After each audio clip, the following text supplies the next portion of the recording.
போற்றும் பூண்டி மாதாவின் பிறப்பு பெருவிழா கொடியேற்றம் ஆகஸ்ட் 30 மாலை நடைபெறுகிறது. அனைவரும் வருக, மாதாவின் அருளாசி பெறுக.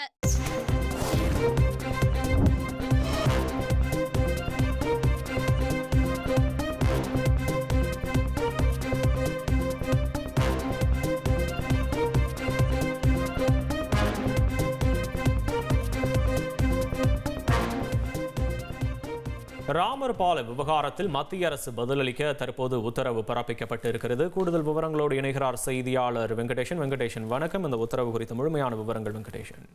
வணக்கம். ராமர் பாலத்தை தேசிய பாரம்பரிய சின்னமாக அறிவிக்க கோரும் விவகாரத்தில் எடுக்கப்பட்ட முடிவை தெரிவிக்க கோரி சுப்பிரமணியன் சுவாமி ஏற்கனவே உச்சநீதிமன்றத்தில் ஒரு மனுவை தாக்கல் செய்திருந்தார்.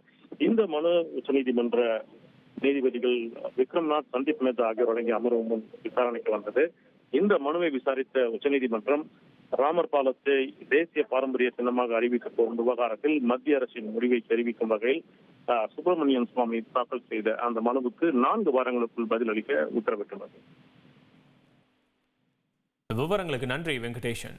பூலோகம் போற்றும் பூண்டி மாதாவின் பிறப்பு பெருவிழா கொடியேற்றம் ஆகஸ்ட் 30 மாலை நடைபெறுகிறது. அனைவரும் வருக, மாதாவின் அருளாசி பெறுக.